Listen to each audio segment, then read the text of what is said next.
We, the Indian Society of Heating, Refrigerating and Air Conditioning Engineers, ISHRE, stand tall in the Indian industry with over 10,000 professionals as members and almost an equal number of student members. Founded in 1981 and headquartered in Delhi, we operate from chapters and sub-chapters spread all over India, bringing our entire industry together. Individuals become members of our society according to their professional and academic standings. Our roadmap of the future looks very bright, with thousands of new members joining this technical society every year and bringing in a fresh outlook to our industry intelligence. ISHRE disseminates knowledge through its technical committees, which consists of some of the best minds of our industry. It publishes technical books, newsletters, and a prestigious journal, distributing the wealth of knowledge to all its members. Working with government departments, ISHRE helps formalize industry codes and standards. ISHRE promotes research by offering financial support to student members to carry out groundbreaking work in technology, systems and processes. Our educational wing, ISHRE Institute of Excellence, organizes training programs and workshops to help members enhance their skill sets. Our specially designed certification programs under ICP, that is, ISHRE Certified Professional, empower professionals to always be in step with the prevailing technology. Specially designed courses for technicians are offered to meet the ever-increasing demand for a skilled workforce. ISHRE organizes exhibitions, conferences, panel discussions, and product presentations throughout the country. We organize the industry's largest international exposition in South Asia, Acrex India, to showcase the cutting-edge technology, innovation, and provide a platform for closer interactions amongst the decision-makers in the industry. The Acrex exhibition is now growing from HVAC&R show into BFA, Build Fair Alliance. This brings together several allied shows connected with the building services industry, all at one location. Our chapters organize several other popular events like AgriConf in Delhi, Raycon in Kolkata, Symposia in Mumbai, TechFest in Goa, and many more.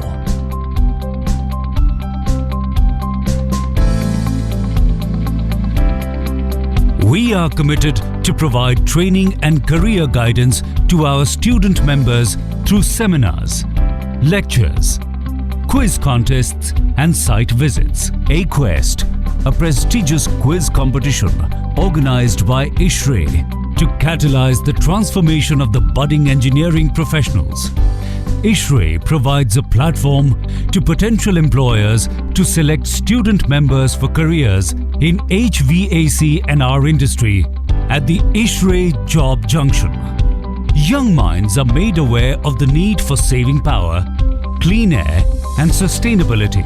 The K-12 initiative of ISHRE focuses attention on school students' development to inculcate a scientific fervor and help develop them into responsible citizens. Speedy information is imperative to keep moving forward in this hyper-connected digital age. Searcher,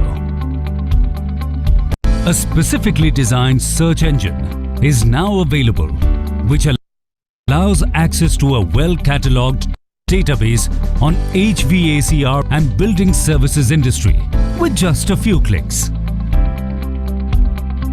ISHRE cooperates with various national and international bodies, industry, governments, academia, think tanks to promote the concept of sustainability, environmental protection and energy efficiency and conservation to enter and explore the universe of the Indian HVACR industry. Log on to ishre.in. that unfolds a panorama of information. Let us engineer a sustainable future together through ISRE. Welcome to all. Venkatesh, please proceed further. Yeah, thank you. Good evening, everyone. I, Venkatesh Tade, active member of ISRE Ahmedabad chapter, welcome you all on behalf of ISRE Ahmedabad chapter.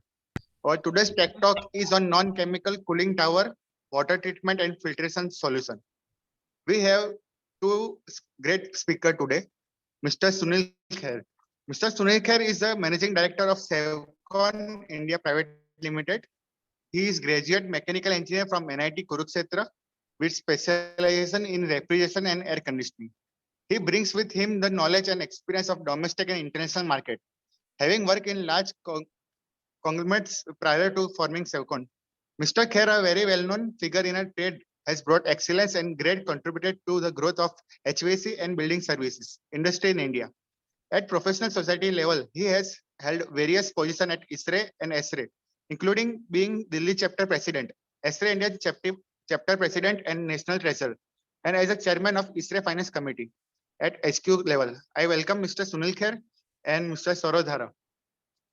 Mr. Saurav Dhara is managing marketing engineer and service in Sevcon. He is the graduate mechanical engineer.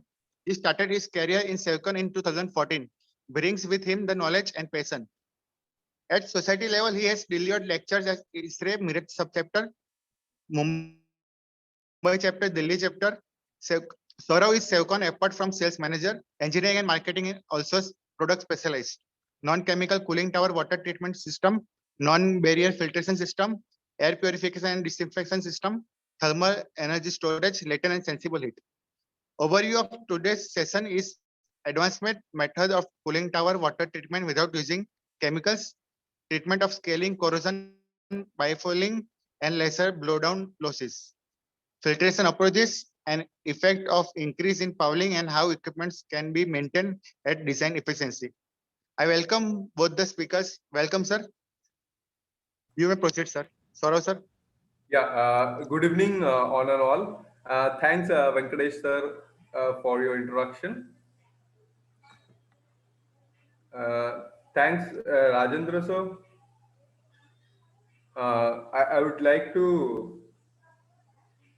I'd like to thank for the opportunity given to us, right, for this session. Thanks to the program chair, Mr. Amit ji. Thanks, President Aditi ma'am, and thanks, Ahmedabad chapter, right. Hope I am audible to everyone, right? Yes, sir. Yeah, good to hear that. So today's session is all about cooling tower water treatment and filtration solutions, right? Generally, in our industries, we have seen that very less importance is being given to that cooling tower segment. So some guys in our segment call them as a poor cooling towers, maybe, right? So we'll see what are the challenges being faced and how we can override that, right?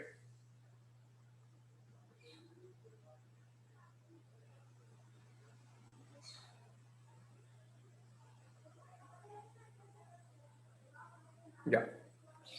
So cooling tower, we all know that it's a heat rejection device which is being used to dispose of the unwanted heats from the system, from the condenser side, obviously. But we often see that it's being operating at lesser efficiencies than what it is designed actually.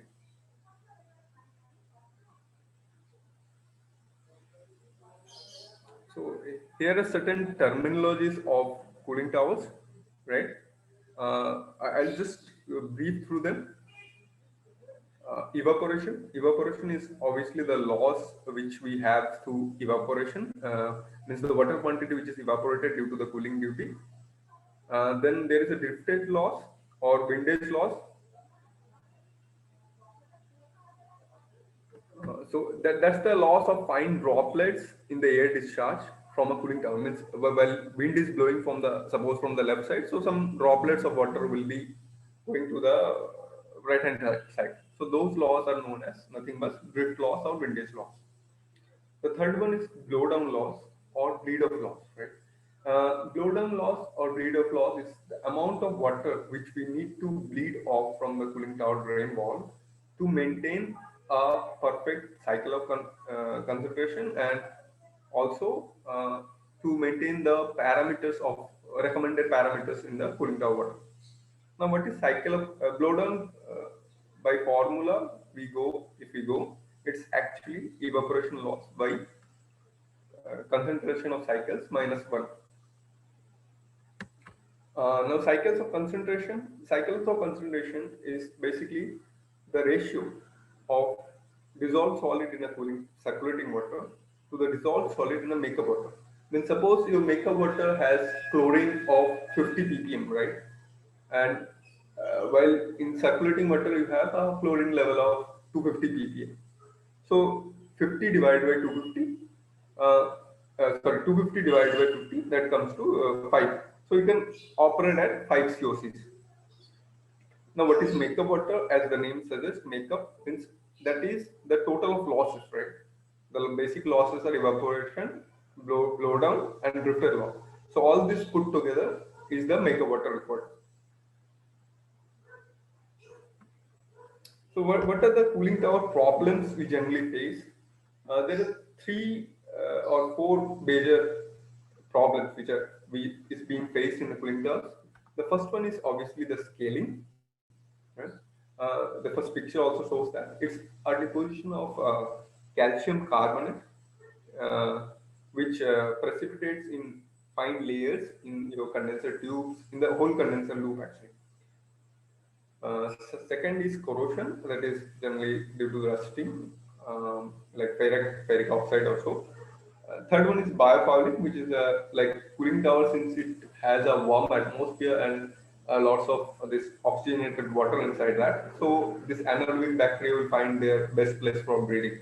So algal bloom and all those are examples for biofouling. Also the excess blow down losses, like irrespective of this like going the recommended limits going high very quickly, so we need a frequent blow down losses. Somewhere in some site I have seen that they will partially also open the drain wall to some extent to keep the water running. So as a result of this, what happens, what affects it does actually, there is an increase obviously in the electricity consumption due to the fouling factor increase, the increase in water consumption because you are bleeding off more waters, reduced efficiencies of the cooling tower, thereby shorter life cycle of the equipment, and obviously health hazards. Health hazards as in sense like this cooling towers are actually more prone to bacteria like Legionella.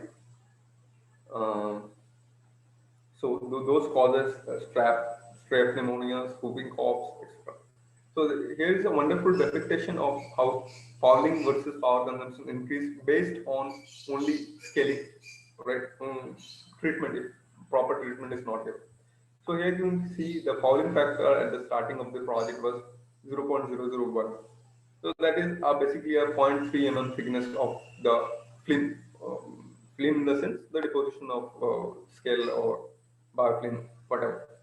So at that time, the IKW of the fresh chiller per ton was near about 0.62. So within 3 or 4 months, it reached to a fouling factor of 0.02. So what happened? You can see that there is an increase, sharp increase in the electricity consumption of 6.45%.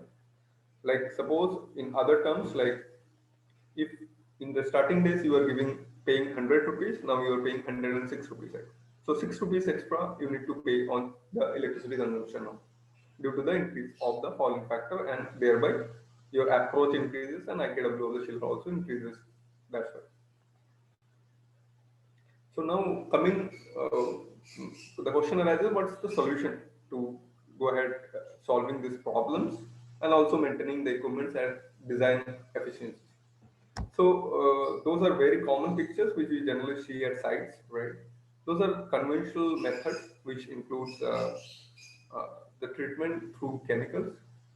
It will have some barrels of chemicals and generally will have three major containers, one for anti-scalant, one for biocide, one for anti-corrosive agent. Then other chemicals also, some pH regulators, some passivators. Right? So this first of all use massive use of chemicals, which are obviously expensive, and also like they need a close monitoring for that, and the safety of handling the chemicals is another issue. Obviously, you should store the chemicals properly in a site, in a storeroom. So EST is a modern day technology, like it's called non-chemical cooling tower water treatment or electrochemical scale treatment system, EST, right? So it's a state-of-art system, obviously, which prevents scaling, corrosion, biofouling, and also reduces blowdown with a single equipment. Um, that is the basic components of the EST. We'll refer that for you to know because we'll have that discussion in the next slides. So the first the reaction tank, right? The blue tank you can see, it's the reaction tank. Second is the patented anode depicted in the red, right? Third is the scraper motor on the top, so which is connected to a scraper, obviously, which rotates after a certain time and bleeds off. Then fifth is the valve, inlet valve. Sixth is the drain valve, so that you drain whatever deposition is there after a certain period of time. And power supply and air intake valves, right? So those are a very simpler system. Now we'll come to the operating principle of a ESC system, right? As the name suggests, like electrochemical scale treatment system, this treatment system basically works on the principle of electrolysis and helps us in removal of scaling, corrosion, and biofouling. By electrolysis, we obviously know that there will be some anode, some cathode, and some connecting fluid in between them, which we call as electrolyte. In our case, the tank inner wall acts as the cathode. And those red one in the pictures which I shown in the before slide, those are anodes. So anodes are basically made of titanium nickel oxide in case because so that it's highly resistant to the water. Now what happens when the water enters your tank, right? A DC current is being passed through the anodes. So what happens? The water being the electrolyte, it breaks into H plus and OH minus ions. So we know that OH minus ion will have negative charge, so it will get attracted towards the cathode or the tank inner wall, while H plus ions will move towards the anode, right? So what happens? Cathode OH also is a alkaline in nature, and H plus is acidic in nature. So what happens? OH minus accumulation of the OH minus ions near the tank inner wall happens that pH near the tank wall increases to 13, while due to H plus accumulation near the anode, the pH decreases to a level of 3. So one side is highly alkaline, one side is highly basic. Now, how does it solve effectively? How does that solve effectively all the problems, right? That's the question. So as you see, like the pH near the tank wall is 13, which is a high alkaline in nature. So we all know that calcium will have a tendency to precipitate in the system wherever it will get. First condition, a warm atmosphere basically, and second condition, a higher pH. So warm condition is obviously in the cooling tower zone, and secondly, the pH high is in our tank. So what that allows, like the tank will make itself prone for all the calcium to settle inside it without settling anywhere in the your condenser loop, right? So once the calcium carbonate settled or precipitated in the tank walls, the it will be scrapped and removed after a regular interval. Like there is a scrapper motor which we have shown. Then second problem which we are dealing was corrosion. Okay, can you go back to the previous slide? Yeah. Uh, the second problem which we was discussing was corrosion, right? So corrosion, how that is solved? First, first thing is that during this electrolytic reactions, the copper and iron ions are formed on the cathode side. So that creates an anti-corrosive environment first of all, like because those are like more active reagents, right? And further to that, the precipitation of calcium alone, like we are depositing the calcium, so relative volume of magnesium is also increasing, right? So magnesium is a excellent anti-corrosive agent. Like it itself will corrode first, then it will let iron to corrode. So it's a sacrificial production in that case. Third, like biofouling, due to this H plus ion concentration near the anodes, it decreases the pH levels, right? So, and also it produces some more oxidants like some small sort of ozone, and also this free chlorides are converted to free chloride. So all that put together acts as a great disinfectant. So the water is disinfected also in that case. So we'll just go through a brief on the chemical reactions. I'll not go much deeper. So in the cathode side, if you can see that OH minus ions are being formed, and at the end there is calcium hydroxide or calcium carbonate being formed, right, which is precipitating in the walls of the tank. So that solves your problem scaling. While on the other side, you can see this radical chlorine is converted to chlorine dioxide. So wherever your water will have higher volume of chlorine in your water, that water will be prone for anti corrosion. Sorry, means if you have higher level of chlorides, you will have the water will be prone towards corrosion. Actually, means I have seen places in Noida where they will have chlorine of near about 400 or 350, right? So there, wherever the windage will be there, so they will have all the parts rusted basically. And further to that, this molecular chlorine also is being formed, so that acts as a anti this biocide. Sorry, it will help to disinfect the water and kill the microorganisms being formed. Rather than radical ozone and radical OH ions are formed, so those will also will take care of the biofungal activities. Now, what are the general benefits apart from obviously dealing in scale corrosion and biofouling and wastage of load on water? You can have savings in annual treatment cost, which like because you are not using any chemicals right now. Since you are not using any chemicals right now, you can save some portion of load on water also, and further there is a savings in electricity consumption, and obviously due to less maintenance, you will have labor cost reductions. Additional advantages like it's obviously exterior to cooling tower, no changes in installations are required. It has a very low life cycle cost, and actually there are parameters which you can measure and control through the systems to ensure that the quality of water is maintained, what is recommended, what you want.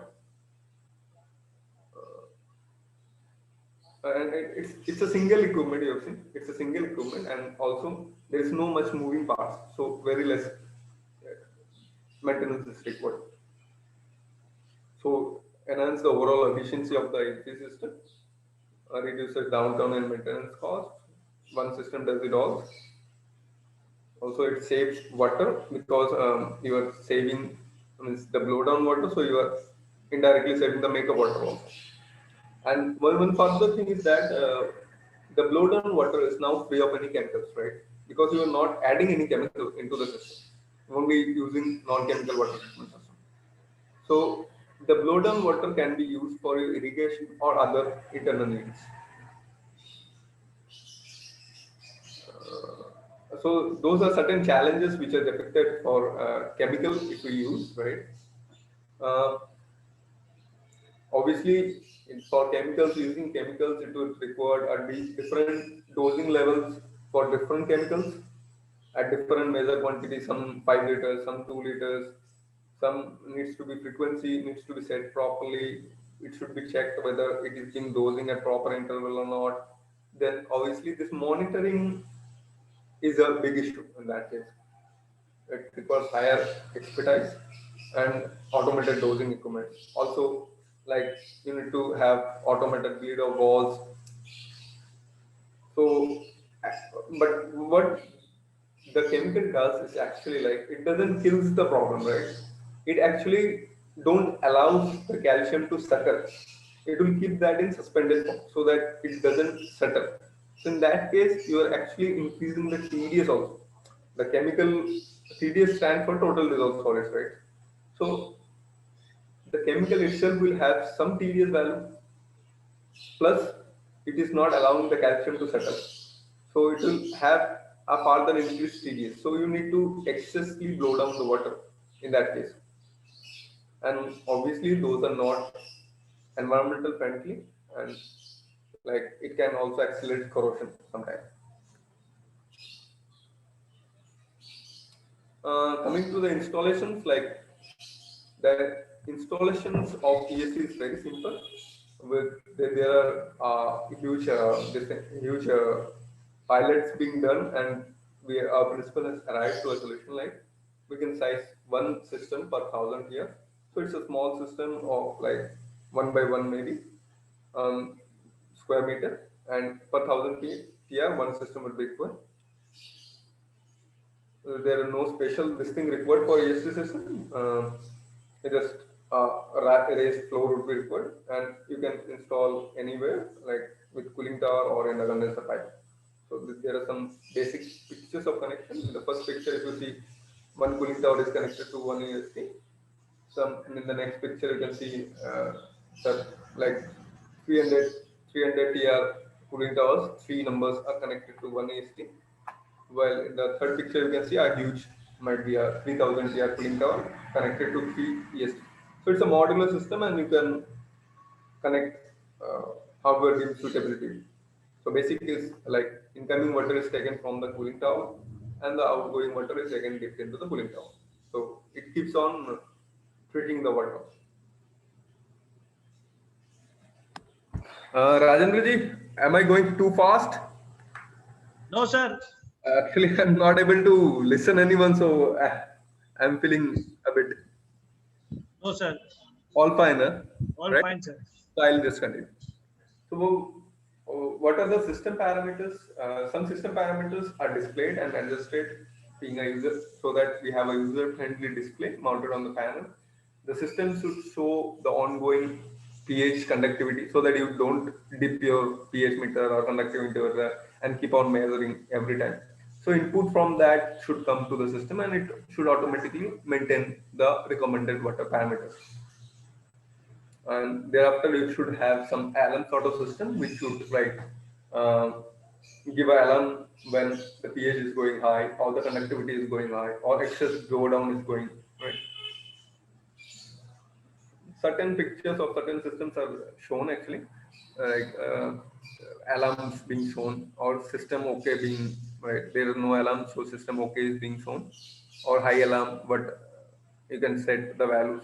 If a high alarm needs to be given, what pH level after 8.5 you need to give a high alarm, right? So there are various types of system in which it comes like washing by time option or washing by conductivity. Like it has both the solutions. Washing by time means you can preset the equipment to wash after every 2 hours for 2 minutes, right? It will wash first, and then it will uh, scrap off the calcium between precipitated in the tank wall, and then blow it down for 2 minutes or so, right? And thereafter there is an option called washing by conductivity. So you can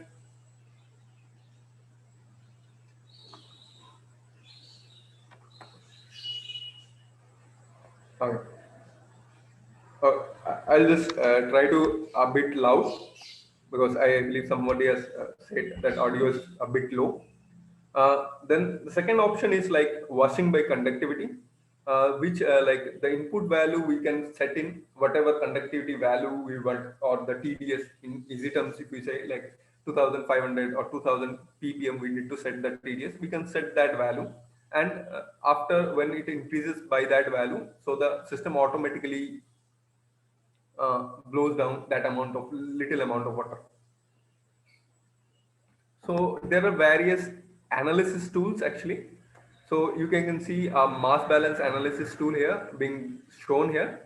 So that you can input all the parameters in that, like calcium, what are the ongoing water parameters, calcium, hardness, what is the alkalinity, pH. So based on that, you can calculate what amount of blowdown you would be actually required and what should be the washing time and washing frequency of the system, right? And also it would give you a technical calculative idea of how much calcium will be precipitated, or how much calcium is coming, and how much calcium will be precipitated in EST, and how much will be washing in a cycle per day. So here is the depiction of that. The water from the cooling tower is coming, right? So from the makeup, it is showing based on that previous calculation only. This picture has come up. So in the makeup water per day, it was coming near about 7.68 kg. So calcium which is being precipitated in the EST was near about 4, and which was out with washing during the blowdown was 3 kg per day. So instead of depositing that much calcium in the system or keeping it in suspended form, this equipment is actually taking that calcium out of the system. So by that, it is protecting your condenser loop to be free from scaling, right? You're not allowing the calcium to sediment somewhere else. First of all, you are allowing it to sediment or precipitate it inside the tank. Then you are eliminating that instead of keeping in suspended form or in allowing it to from scaling in your system. There is another analysis tool which I want to discuss with you. There is a term called Langelier saturation index, right, in our field. So it's like a pH scale 0 to 14, right? 0 to 7 is sort of acidic, 7 to 14 is sort of basic.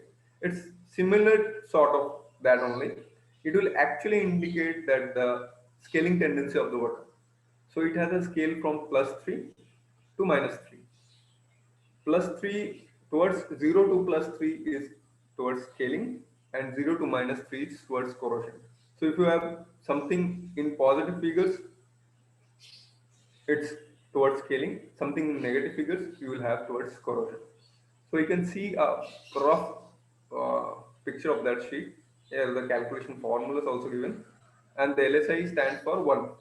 1 is normally fine. It will not have that much scaling because you cannot afford corrosion in your system. A bit of scaling is obviously a good thing, but you can reduce that to 0.8 or 0.7 or whatever.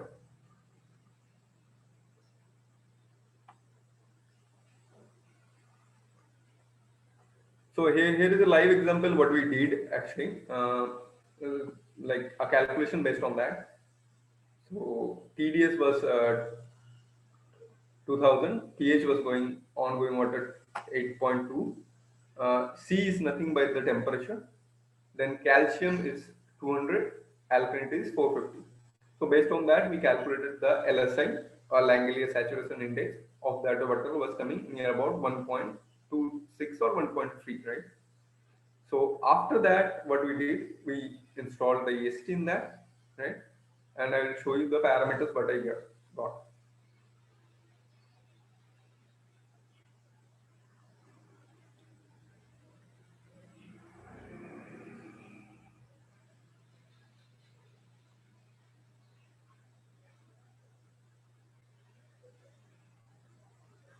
So like we applied the EST, and EST will obviously reduce your blowdown since you are reducing the levels of calcium, chlorides, alkalinity, and we can work at obviously therefore at higher COCs. Let's see what changes in LSI it makes.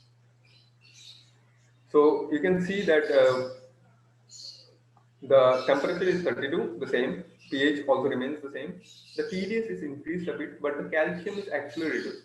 TDS increased means your the harmful elements from the TDS is being taken out. You can see in the previous slides that calcium was a bit higher, but alkalinity was also a bit higher. So based on that, we are getting a LSI of 0.87. So you can see it has drastically reduced from 1.3 to 0.8. So that is a clear indication that the water is now less prone, first of all, for scaling, and secondly, whatever scaling will be there, that will be taken care by the EST system. So here is the detail this thing. 1.3 to 0.8, the LSI scale drop. So the system is more cleaner and has nearly no tendency for scaling. So based on that, your chiller approach will also be maintained, and IKW per tier consumption will be maintained, obviously. And the overall system will be likely to run at design efficiency. And here is a small picture, you can skip. Right? Some international standards we can follow for those systems.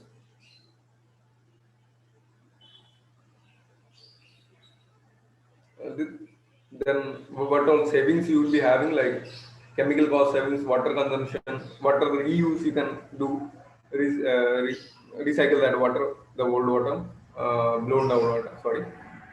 Then in case if you have softener previously, you can remove that softener footprint and capex, and obviously the power consumption reduction.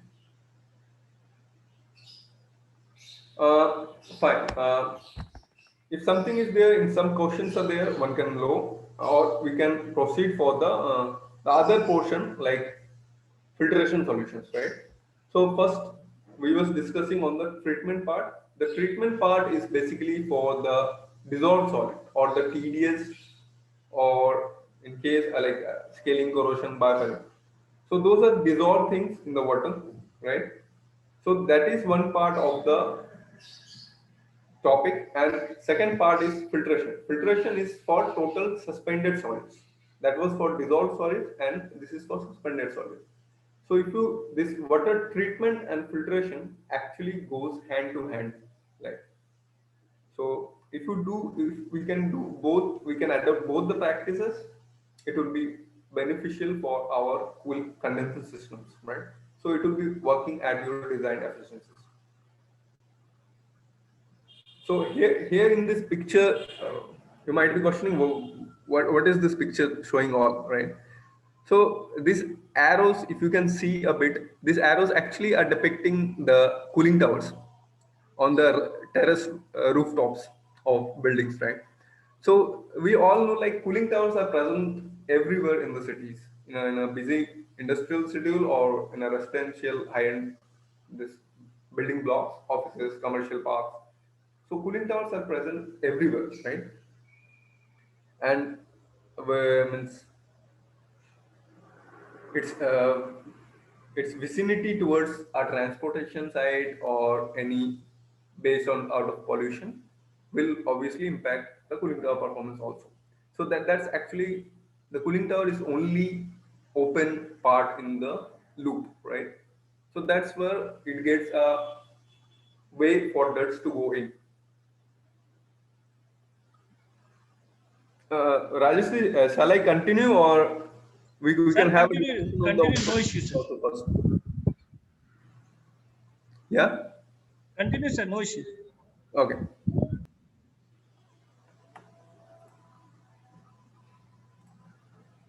So those were the some types of cooling tower. What pictures were being shown? Here is another cooling tower. Yeah.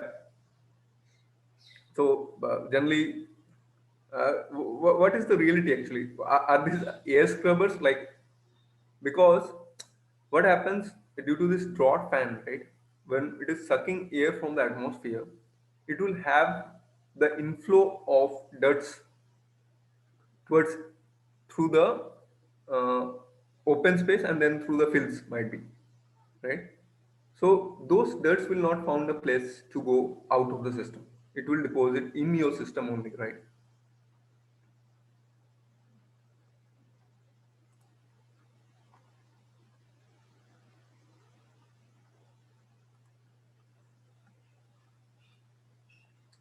What are the basic sources of suspended solids? Obviously, it's through the source of air or airborne entry. It can come through makeup water. In some sites will have STP facilities, right? Wherever in other site, makeup waters might be coming from borewell directly also to the cooling towers. So these two are the basic entries, right?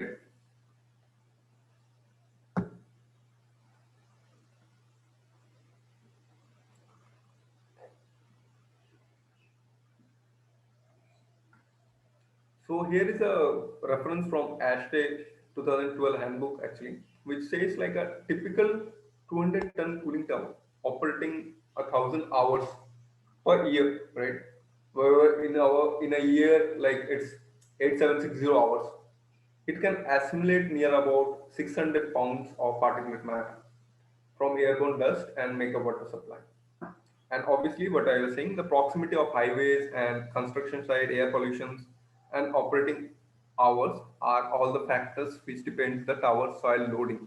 Right? But if those are high, then obviously your deposition will be from 600 pounds or 300 kgs to 600 kg. So ASHRAE handbook suggests that mechanical filtration may be used to reduce suspended solids to a acceptable load level. Also, that continued it's a ASHRAE 2010, right? ASHRAE Green Guide. Continued filtration of the circulating water and basin sweeping system should be considered to keep basin free from visible dirt, which is generally 40 micron or larger.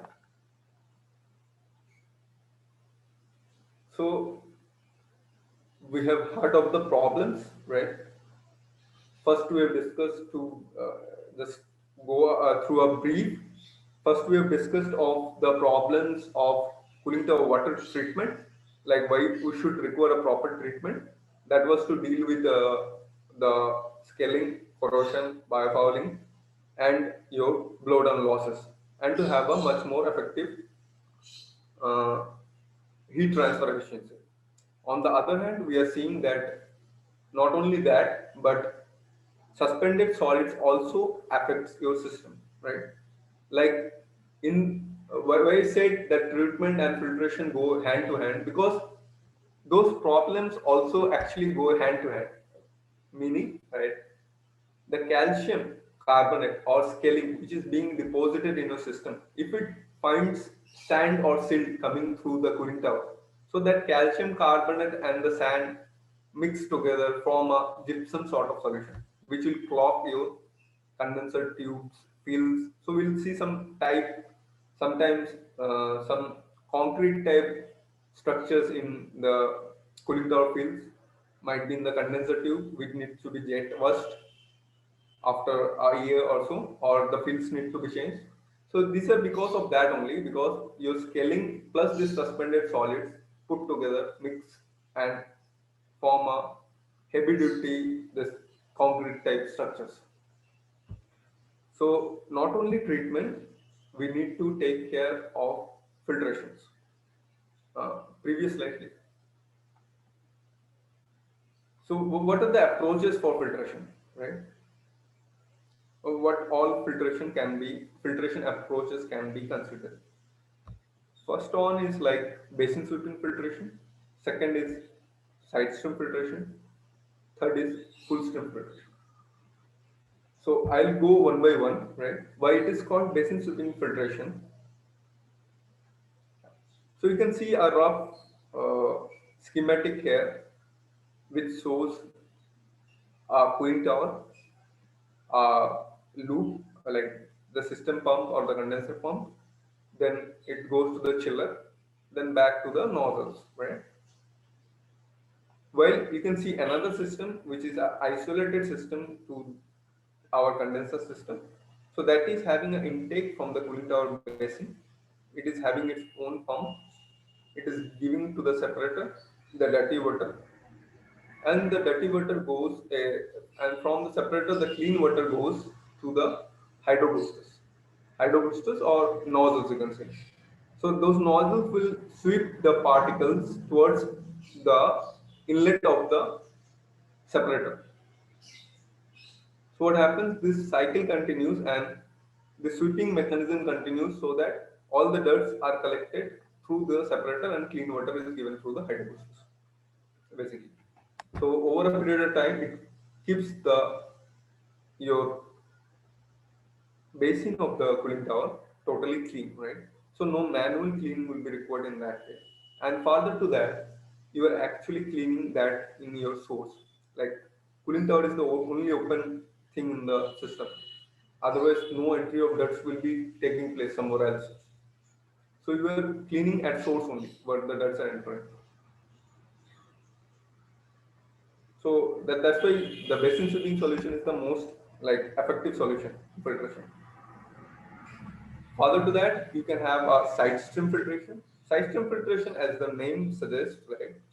It will take some portion of the flow rate.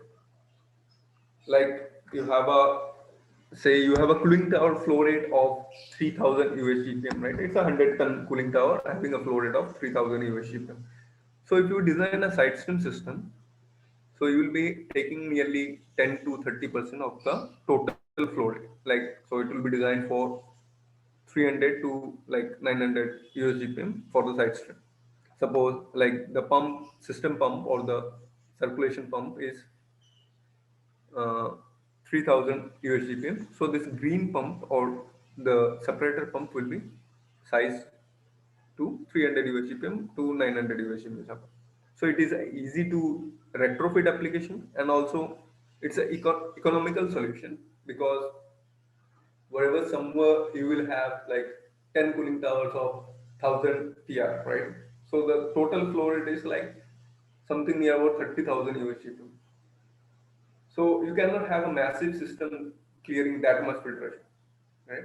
So this, in that case, you can have a 3000 USGPM system, which or two system of 1500 USGPM. So that keeps the system cleaner on a regular basis, right? So you can see when the dirt goes from the condenser pump, the system installation is such that they will have a funnel type projection in that tapping, right? So it will take maximum dirts to the separator and give the clean water back to the system. So obviously the inflow of dirts to your system will be lesser than your filtration rates, right? So over a period of time, your condenser loop will be cleaner. The third solution is a full stream solution. It can be applied in small systems, basically, right? So you are seeing that full stream, as the name suggests, it will like for a 100 TR cooling tower, you will have 300 USGPM type flow rate. So you can have a 300 USGPM separator itself. So it doesn't require additional pump. The condenser pump is pushed through that separator. All the dirts are being absorbed by the separator and the clean water goes to your condenser. So that's the most effective actually, because you are keeping your parent equipment or the condenser fully clean, right? So here is a basic operation of the separator. Means whether let it be basin sweeping or side stream or full stream, right? The separator remains the same. Only the flow rate varies and the sizes of the separator varies. But the technology remains the same. It can be applied to sand filter. It can be applied to non-barrier filters. Any filter can be taken approach through that. Right? But however, the most effective filtration in cooling tower is the non-barrier centrifugal separators. Right? So I'll just go a brief through the operations of non-barrier filtration. It's an excellent design, this thing product. So here is the inlet to the separator, right? So the dirty water from the condenser will enter through that, right? And you can see that the inlet is projected somewhat tangential to the entry part. So what happens when the dirty water enters with the dirt? It will have a swirl action, right? So after that, it will go through those small slots, black color it's represented, right? So it is also tangentially. So farther when it come below in that zone, it will have more acceleration or centrifugal action, right? So due to this centrifugal action, what happens? It's like all the dirts will come towards the periphery. I'll give you a small example just to correlate. Like if we take some sugar in a tea and then wipe up with a spoon, right? So we'll see the sugars will be towards the periphery. So the same thing happens actually, but at a higher scale and at a higher efficiency, obviously. So all the dirts will be towards the periphery and clean water will be in the between. So dirts will fall due to their gravity and will be collected in the collection chamber at the below. While due to the pressure difference between the upper zone and the lower zone, the water from the center will be dragged up, right? So you can see that the blue arrow depicts the clean water going out through the outlet. So the beauty of this equipment is that like it doesn't has a mechanical moving part inside that for filtration, right? Like earlier we'll be having barrier filtration. Barrier filtration in the word, there will be a barrier screen or a barrier media like sand. So what are the barrier filters? Does they perform is like they will trap the bigger particles which are coming in while let go the smaller particles through that.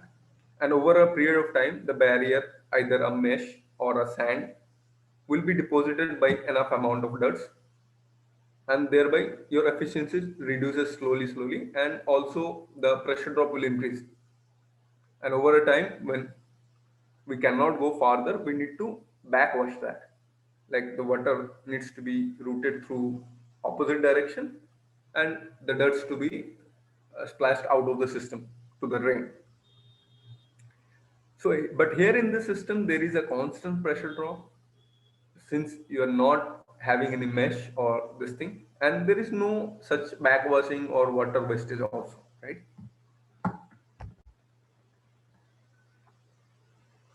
So here's the total fouling factors graph. What I have shown previously was uh, based on treatment only.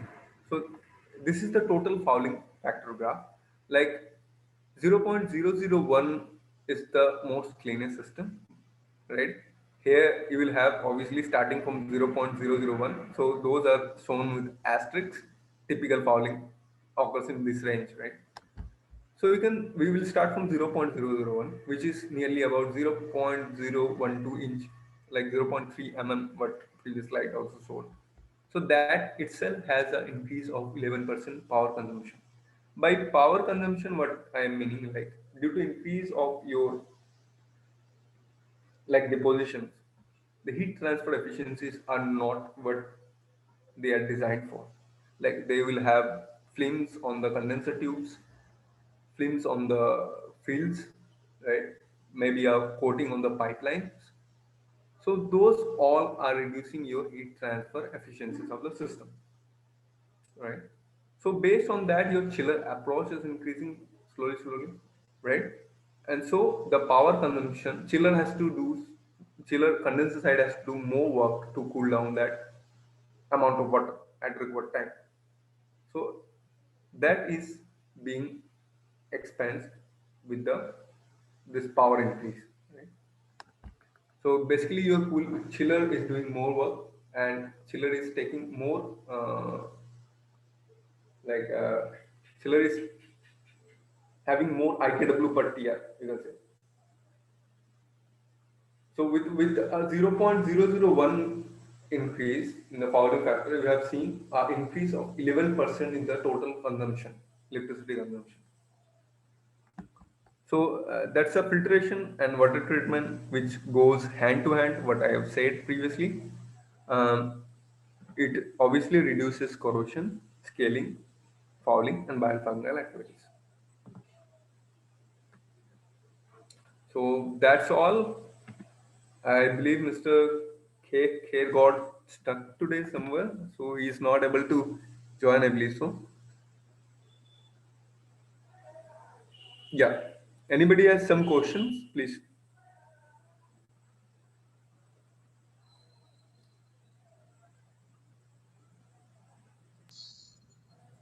Saurabh ji 3 question है. Yeah.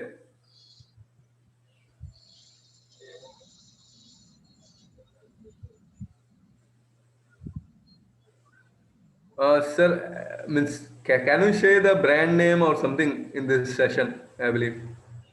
How are salt removed from the system? Salts like you can say the hardness is basically for two types of salts, whether it's magnesium salt or the calcium salts, right? So based on that, it forms carbonate and being really removed in that format, right? References in Gujarat, as far as I remember, I don't have references for my unit still in Gujarat. We have in most of them in North India. North India, as in sense UP, Lucknow, uh, this thing like Bangalore and south part of India.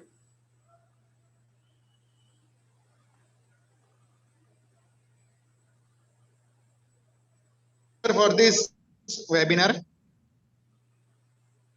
I hope all the members learn from this webinar. And sir, hello. Yeah. Yeah, Venkatesh. One more question I can see, like one asks that how is salt being removed, and because it is precipitated in the cathode or the inner wall of the tank.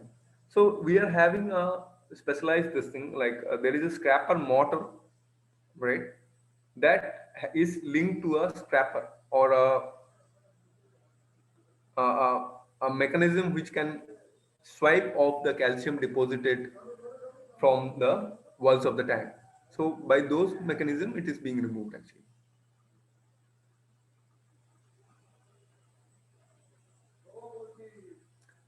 Cost per TR actually it is a minimum cost only, and you can have that payback period near about in a 8 months to 9 months period.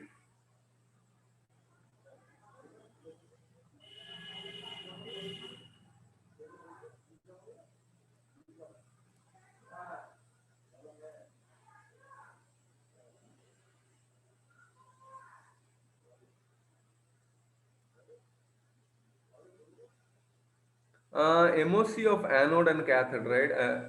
Anode I obviously discussed. Anode is somewhere it's titanium nickel oxide generally coated. Titanium bars with nickel oxide coated, so they have a high resistance to the electric current and doesn't dissociate, right? In other electrolysis process, it will dissociate. The anode might dissociate, but in this case, we generally it's a tough metallurgy which is being used, so it doesn't. And cathode is basically a carbon state and given with polarities, obviously. So good evening, sir. Yeah, hello. Yeah, good evening, sir. I am Prabhakar calling from Mysore chapter, sir. Okay. Yeah, good evening, Prabhakar. Okay, sir. Yes, sir. I work for BRC, Department of Atomic Energy. You work for, pardon? Your voice is BARC, sir. I work for BARC, BRC. Great. Bhabha Atomic Research Center. Yeah, great. Yes, sir. Thing is, they have cooling towers taking from 500 TR to like 250 TR and again 150 TR, sir. Okay, different zones. I'm losing your able to hear, sir, able to hear, sir. Hello. Hello. Yeah. Is it okay, sir? Now? Is it okay, sir? Now? Is it okay? Yeah. It's much clearer. Okay, sir. Thing is, we have a cooling towers of 500 TR2, sir. Usually we operate one is standby, sir. Suppose I wanted to incorporate your like what you explained, other system like separation and right. So how much I have to go, sir? What capacity I have to go? Like anything, any calculation is there? No, for generally 5,000 TR system, if you are saying one working, one standby, you can have a Yes. combined system for both. Whenever it's working, you can put, or you can have for both the systems also, right? But one thing is, In a common header, one system we can have, sir. Both Correct. things, at least. Yeah. and Actually, we are interested, sir, in this. Actually, I was working out for this. I will send an inquiry in your mail ID, sir, when you are mentioned. This is Thanks. okay, sir? Sure. Okay. Yes. I will send inquiry to you, sir. Making the system, you can send brochure and everything to you, sir. Like, Fine. because we are interested. Yeah, we can discuss on that. Yeah. You have Bangalore office also.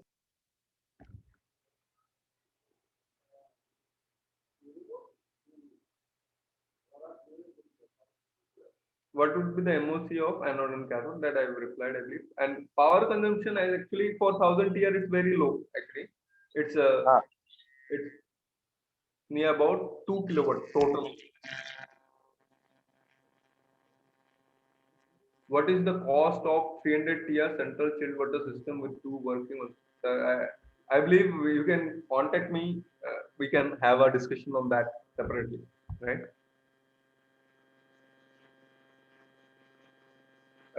Desh, you can contact me. We can have that discussion on the costing.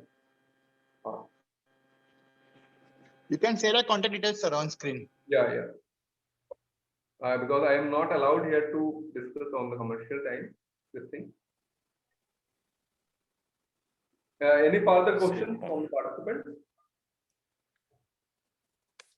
Anything regarding the filtration approaches, regarding the treatment? I'm here to answer.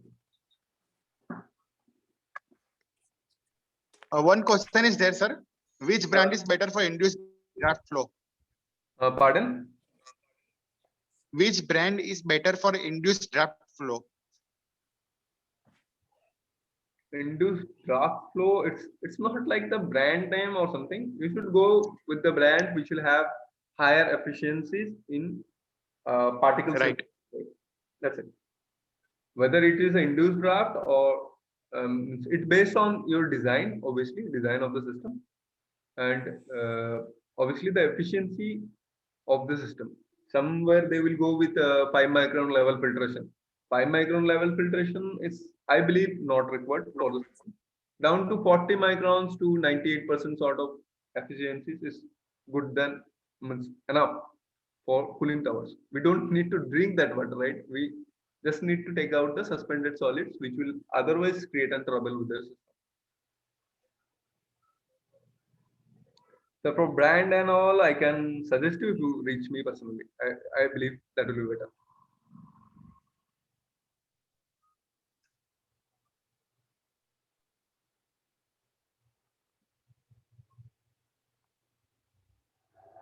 Thanks.